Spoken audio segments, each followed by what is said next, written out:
नमस्कार, आप देख रहे हैं विस्टार न्यूज। मैं हूं दिवाकर विक्रम सिंह। इस वक्त की तीन बड़ी खबरों पर हम आपसे चर्चा करने जा रहे हैं और वो तीनों खबरें उत्तर प्रदेश से संबंधित हैं और उत्तर प्रदेश की राजधानी लखनऊ में तीन ऐसी घटनाएं घटी हैं जिस पर हम चर्चा करने जा रहे हैं आपसे। पहली वो खबर कि उत्तर प्रदेश में विधानसभा के चुनाव हुए, जीती हुई पार्टी ने भी मंथन किया और हारी हुई पार्टियों ने भी आत्ममंथन किया कि आखिर में क्या कारण था कि अपेक्षित तरीके से जनता का आशीर्वाद उन्हें नहीं मिला। और ये मंथन का दौर सभी पार्टियों में चला सिवाय कांग्रेस को छोड़ करके। हालांकि कांग्रेस भी मंथन जरूर करेगी, लेकिन वो खाना पूर्ति के लिए हो सकता है, क्योंकि वहां का आत्ममंथन दिल्ली में बैठे बैठे कर दिया गया और उसमें तय किया गया कि जहां जहां कांग्रेस की स्थिति बदतर हुई है वहां के प्रदेश अध्यक्ष त्यागपत्र दे दें। लेकिन बहुजन समाज पार्टी ने भी आत्ममंथन किया है और एक चिंतन के दौर से गुजरने और गुजारने का निर्णय भी लिया है। बसपा सुप्रीमो मायावती ने आज आत्ममंथन के तहत पार्टी के कार्यकर्ताओं और नेताओं से मुलाकात करने के दौरान जो बातें कही हैं उस पर हम आपको बड़ी खबर दे रहे हैं। बड़ी खबर यह है कि मायावती ने एक बड़ा निर्णय लिया है और उस निर्णय के तहत उन्होंने भाईचारा परिषद को भंग कर दिया है। समीक्षा बैठक में हार के बाद क्या क्या कदम उठाए जाने चाहिए इस पर बात की गई है। सभी कार्यकारिणी और टीम चीफ कोऑर्डिनेटर बनाए गए हैं। मुनकाद अली, राजकुमार और डॉक्टर विजय प्रताप को बड़ी जिम्मेदारी दी गई है और ये सभी सीधे मायावती को रिपोर्ट करेंगे। सभी कमेटियों को भंग कर दिया गया है जो चुनाव के दौरान, चुनाव के पहले बनाई गई थी। समीक्षा बैठक में मायावती ने एक बड़ा फैसला किया है। मुनकाद अली को बड़ी जिम्मेदारी दी गई है और हार के कारणों का पता लगाने के लिए उन्होंने 3 चीफ कोऑर्डिनेटर बनाए हैं। मुनकाद अली, राजकुमार और डॉक्टर विजय प्रताप को बड़ी जिम्मेदारी दी गई है और ये तीनों सीधे मायावती को रिपोर्ट करेंगे। बड़ी खबर है और इसके पीछे कारण यह है कि पार्टी को लगता है कि जिस तरीके से ये चुनाव लड़ा गया और पार्टी की स्थिति और सोशल इंजीनियरिंग का मायावती का फंडामेंटल फॉर्मूला पूरी तरह से फ्लॉप हो गया। इसके पीछे के कारणों से बेहद आहत दिखी मायावती। मायावती ने बैठक के बाद सेक्टर प्रभारी व भाईचारा कमेटी व्यवस्था को खत्म कर दिया है। अब प्रत्येक 3 मंडल पर एक जोन होगा। नई व्यवस्था में प्रदेश के 3 नए प्रभारी बनाए गए हैं। ये जिम्मेदारी मुनकाद अली, राजकुमार गौतम और डॉक्टर विजय प्रताप को सौंपी गई है। प्रदेश प्रभारी मायावती को सीधे रिपोर्ट करेंगे। पार्टी कार्यालय में जो प्रदेश स्तर की बैठक हुई उसमें विधानसभा चुनाव में करारी हार की समीक्षा की गई। सभी 403 विधानसभा सीटों पर जो उम्मीदवार चुनाव लड़े थे, साथ ही सेक्टर प्रभारी, जिला अध्यक्ष, विधानसभा अध्यक्ष के साथ भाईचारा कमेटी के सभी सदस्य बुलाए गए थे, वो सभी उपस्थित हुए और सेक्टर प्रभारी और भाईचारा कमेटी को मायावती ने तत्काल भंग कर दिया है। ये कुछ ऐसी जानकारियां हैं जिसके माध्यम से मायावती ने ये बताने की कोशिश की कि 2024 का मिशन अब बहुजन समाज पार्टी के सामने एक प्रमुख एजेंडा होगा और अब बहुजन समाज पार्टी कि वो स्थिति जिससे सोशल इंजीनियरिंग का फंडामेंटल पूरी तरह से प्रभावित हो जाया करता था, वो फिर से लागू किया जाएगा। इसके साथ ही साथ जिस तरीके से इस बार विधानसभा चुनाव लड़ा गया और बहुजन समाज पार्टी किसी भी लड़ाई में सामने दिख ही नहीं पाई, उन सभी कारणों की चर्चा की गई और यही एक कारण था कि मायावती ने सभी इस तरह के कमेटियों को भंग कर दिया है और मुनकाद अली को एक बड़ी जिम्मेदारी दी गई। हम आपको बताते चले कि जब चुनाव की घोषणा हुई उसके पहले से लेकर और चुनाव के दौरान तक सभी 7 चरणों के दौरान ऐसा माना जाता था कि बहन कुमारी मायावती की भूमिका बहुत ज़्यादा प्रभावी तौर पर जनता के सामने सुनिश्चित नहीं हो पा रही है, लेकिन उनकी जो कमेटियां हैं और उनका जो कोर सेक्टर है, जहां तक कैडर का सवाल है, वो बहुत मजबूत है। लेकिन नेतृत्व के अभाव में कैडर एक रूप तरीके से काम नहीं कर पाई और सोशल इंजीनियरिंग का फंडामेंटल जो भी सिद्धांत हैं, जो भी सूत्र हैं, वो पूरी तरीके से अस्थायी तौर पर खत्म से दिखे। और यही कारण था कि बहुजन समाज पार्टी हर एक चुनाव सभा के दौरान या विधानसभा क्षेत्रों में या छोटी मोटी रैलियों के संदर्भ में अगर बात की जाए तो वो प्रभावी नहीं हुआ करते थे। हालांकि मायावती ने वाराणसी में एक बड़ी रैली की थी और उसमें बहुजन समाज पार्टी के कार्यकर्ताओं ने जमकर भाग लिया था। उसमें काफी कुछ पैसे अर्थात धनराशि को भी खर्च किया गया और वहां पर मायावती ने संबोधित भी किया और सीधे सीधे समाजवादी पार्टी और भारतीय जनता पार्टी को बहुजन समाज की तरफ से चुनौती भी दी। लेकिन वो बातें उन्होंने तब कही जब चुनाव के कई दौर निकल चुके थे और उसके पहले के जितने भी दौर हुए उसमें लड़ाई सिर्फ समाजवादी पार्टी और भारतीय जनता पार्टी की हुआ करती थी, जबकि बहुजन समाज पार्टी को सिर्फ दलितों की पार्टी तक सीमित कर दिया गया और कुछ ब्राह्मण वोट बैंक्स को उनके साथ जोड़ा गया। जबकि मुस्लिम वोट बैंक जो बहुत ही सोशल इंजीनियरिंग सिद्धांत के तहत चुन चुन करके मायावती टिकट दिया करती थी, वो मुस्लिम समाज बहुजन समाज पार्टी से कटा कटा दिखा। इसके क्या कारण रहे ये आज भी नहीं पता चल पाया और समीक्षा बैठक में जो हमें सूत्रों के द्वारा जानकारी मिल रही है इस पर मायावती ने गहन चर्चा की है। और यही कारण है कि भाईचारा कमेटी को खत्म कर दिया गया और इस कमेटी को खत्म करने के पीछे का सिर्फ यही कारण था कि जो सोशल हार्मनी पार्टी के अंदर बनती रही है कार्यकर्ताओं के संदर्भ में वो नहीं बन पाई और इन्हीं सब कारणों से मायावती को पहले की बनाई सभी कमेटियों को खत्म करना पड़ा। भाईचारा कमेटी और सेक्टर प्रभारी, क्योंकि सेक्टर प्रभारी एक तरह से बेस लेवल के वो प्रमुख प्रभारी होते हैं जो बहुजन समाज पार्टी के रीढ़ हुआ करते रहे हैं, उन सब की भूमिका नगण्य सी दिखी, इसलिए पार्टी की इतनी बदतर स्थिति हुई। और यही कारण है कि मायावती ने इस कमेटी को पूरी तरह से और सभी सेक्टर प्रभारियों को तत्काल प्रभाव से उनकी भूमिका को ही उन्होंने समाप्त कर दिया। मुनकाद अली, राजकुमार गौतम और डॉक्टर विजय प्रताप को एक महत्वपूर्ण जिम्मेदारी सौंपी गई है।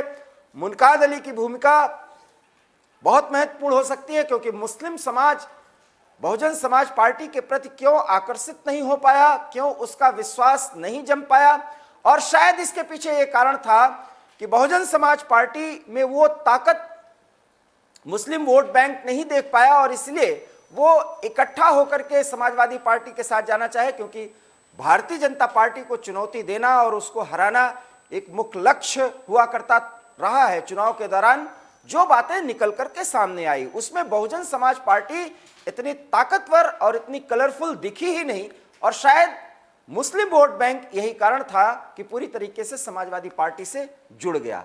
ये वो कौन से कारण थे जिसलिए मुस्लिम वोट बैंक दलितों के अतिरिक्त और पिछड़ी जातियों का वोट बैंक और अगड़ी जातियों में जो प्रभावी लोग या प्रभावी कार्यकर्ता जो बहुजन समाज पार्टी से काफी समय से जुड़े हुए थे वो क्यों नहीं जुड़ पाए और उनकी भूमिका क्यों प्रभावी नहीं हो पाई, ये सारी जानकारी उन्होंने ली है।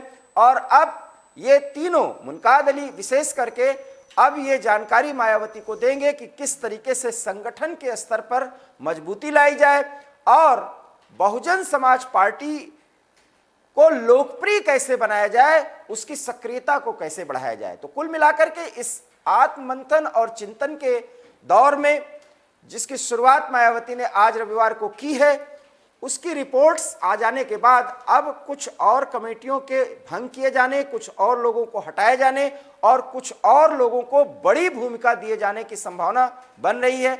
ऐसे में संगठन के स्तर पर एक बड़ी हलचल बहुजन समाज पार्टी में कुछ दिनों के भीतर देखी जा सकती है। तो पहली ये बड़ी खबर रही है कि बहुजन समाज पार्टी की सुप्रीमो मायावती ने आत्मचिंतन और आत्ममंथन करते हुए कई बड़े फैसले लिए हैं और कुछ दिन के भीतर बहुजन समाज पार्टी के अंदरूनी स्ट्रक्चर में कुछ और बड़े बदलाव भी देखे जा सकते हैं।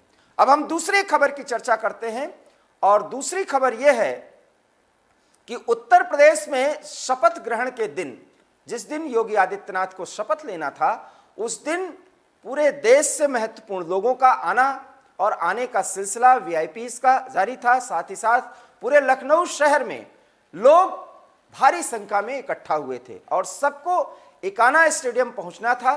और इसी दौर में जब कुछ वीआईपीज इकाना स्टेडियम की ओर मूव कर रहे थे तो वहां लखनऊ में कई स्थानों पर जाम की स्थिति बन गई और जाम के कारण गृह मंत्री को और रक्षा मंत्री को भारी मुश्किलों का सामना करना पड़ा। उनका काफिला काफी देर तक जाम की भेंट चढ़ा रहा और इस पूरे मामले की जानकारी जब उच्च स्तर पर प्रशासनिक अधिकारियों को, लखनऊ के सभी संबंधित अधिकारियों को लगी, इसके बाद उस पर कार्रवाई की गई है। और एक बड़ी खबर है कि उत्तर प्रदेश के डीजी ने लखनऊ के पुलिस कमिश्नर को तलब किया और शपथ ग्रहण के जाम पर आला कमान की नाराजगी को अधिकारियों के सामने प्रस्तुत करते हुए बोला कि यूपी पुलिस के, खास करके लखनऊ के पुलिस अमले के बड़े अधिकारियों ने सही व्यवस्था नहीं की थी और ट्रैफिक की बड़ी समस्या उत्पन्न हुई थी। मंत्रियों से गुफ्तगू कर रहे थे उस समय पुलिस कमिश्नर, जबकि एसीएस होम और एडीजी जाम को खुलवा रहे थे। ये एक बड़ी जानकारी मिल रही है क्योंकि शपथ ग्रहण के दिन जाम में फंस गए थे गृह मंत्री अमित शाह और बताया जा रहा है कि राजनाथ सिंह का भी काफिला जाम की भेंट चढ़ गया था। कई प्रदेश के मुख्यमंत्री और बड़े नेता वहां पर पहुंचे थे और कई मंत्रियों को गाड़ी छोड़ करके कार्यक्रम स्थल की तरफ आगे बढ़ना पड़ा था और इसके लिए पुलिस कमिश्नर को जिम्मेदार बताया गया है। और इस संबंध में जब डीजी ने जानकारी ली तो जानकारी के मुताबिक ये भी बताया गया कि जब एसीएस होम जाम खुलवा रहे थे तो पुलिस कमिश्नर संभावित मंत्रियों से, जो कि शपथ लेने जा रहे थे, उनसे गुफ्तगू कर रहे थे और इस पर उनसे जानकारी ली गई है और उनसे पूछा गया है पुलिस कमिश्नर से कि आखिर में वो और उनके निचले जितने भी कनिष्ठ अधिकारी थे निचले ओहदे पर, वो सब क्या कर रहे थे और ट्रैफिक पुलिस की व्यवस्था किस कदर लचर की गई थी, इसकी पूरी रिपोर्ट मांगी गई है और हो सकता है कि कुछ कार्रवाई भी हो जाए, ये जानकारी मिल रही है। और फटकार तो पुलिस कमिश्नर को लगाई गई है। एक बड़ी खबर है और इस खबर के तहत ऐसा माना गया है कि आला कमान बुरी तरह से नाराज था उस दिन के लखनऊ के ट्रैफिक व्यवस्था से। तो पुलिस कमिश्नर की मुश्किलें बढ़ सकती हैं और उनसे रिपोर्ट तलब की गई है। उनको जानकारी भी दी गई है कि जब पूरा प्रशासनिक अमला वीआईपीज के मूवमेंट को व्यवस्थित कर रहा था, जाम की स्थिति को सामान्य करने की कोशिश कर रहा था, तब वो संभावित मंत्रियों से बातचीत कर आखिर में अपनी ड्यूटी से क्यों बच रहे थे और उन्होंने ये लापरवाही क्यों बरती और ये बड़ी फटकार लगी है उनको। इसके बाद क्या कार्रवाई होगी ये हम आपको जरूर बताएंगे।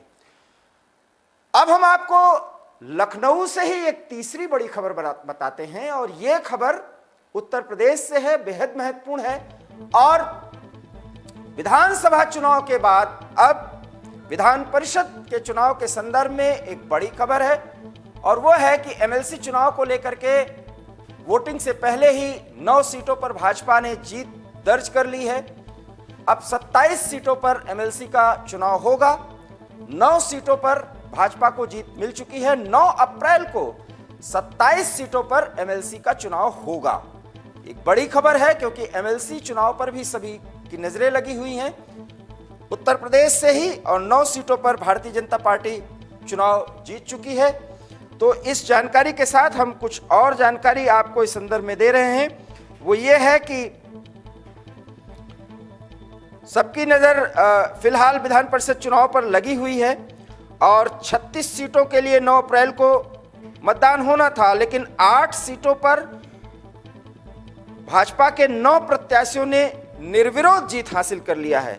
मतलब अब सिर्फ 28 सीटों पर ही चुनाव होगा और जिन सीटों पर निर्विरोध जीत दर्ज की गई है वो हैं लखीमपुर के अनूप कुमार गुप्ता, बादा हमीरपुर से जितेंद्र सेंगर, एटा मैनपुरी मथुरा से आशीष यादव, ओम प्रकाश सिंह, बुलंदशहर से नरेंद्र भाटी, अलीगढ़ से ऋषिपाल, हरदोई से अशोक अग्रवाल, मिर्जापुर सोनभद्र से श्याम नारायण सिंह उर्फ विनीत सिंह, बदायूं से वागीश पाठक, एटा मैनपुरी मथुरा निर्वाचन क्षेत्र से 2 प्रत्याशी जीते हैं।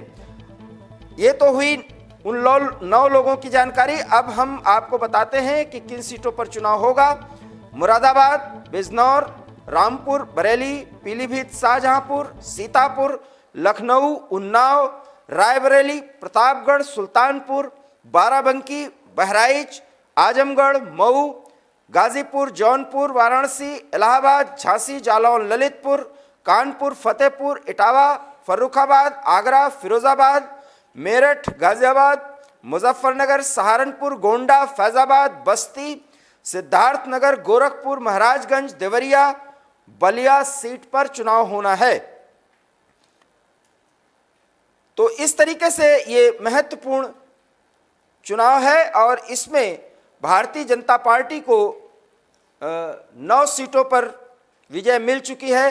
तो इसलिए एमएलसी की सीट पर भी भारतीय जनता पार्टी को और पार्टियों के मुकाबले बेहतर स्थिति मिल सकती है और विधान परिषद का जहां तक सवाल है वहां पर भी अपने विरोधियों से भारतीय जनता पार्टी को बढ़त मिलती हुई दिखाई दे रही है।